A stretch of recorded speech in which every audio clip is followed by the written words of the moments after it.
ఇప్పుడే తినడం స్టార్ట్ చేస్తున్నది చిన్న దూడ. ఎంత ముద్దస్తున్నదో. ఇలాంటి దూడలను మనం సంరక్షించుకోవాలి. భావి తరాలకు వీటిని సజీవంగా పరిచయం చేయాలి. ప్రతి ఒక్కరూ గో సంరక్షణ చేయాలి.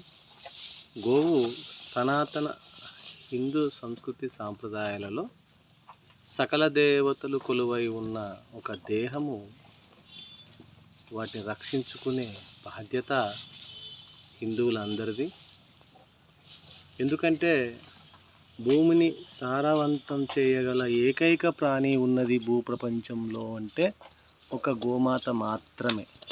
అందుకోసమనే అలాంటి గోవులో సకల దేవతలు నిక్షిప్తమై స్థిరంగా ఏర్పాటు చేసుకొని ఉన్న ప్రదేశము గోమాత దేహము.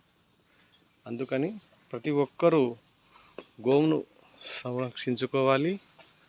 గోమాల ధారణ స్వీకరించాలి. గోశాలలకు ధన సహాయం చేయాలి. గోశాలలు ప్రతి ఊరిలో నెలకొల్పాలి. మన తరాలకు వాటిని సజీవంగా పరిచయం చేయాలి.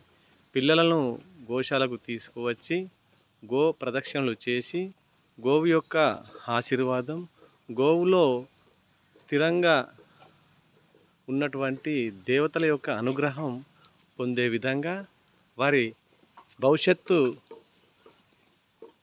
అద్భుతంగా ఉండే విధంగా ఆ సకల దేవత స్వరూపమైన గోమాత ఆశీర్వాదం పొంది వారు ఆయురారోగ్యాలతోని అష్టైశ్వర్యాలతోని ఉండే విధంగా ఆశీర్వాదం పొందగలరు.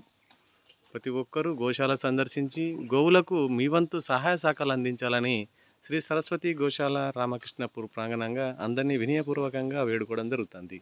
జై శ్రీరామ్, జై గోమాత.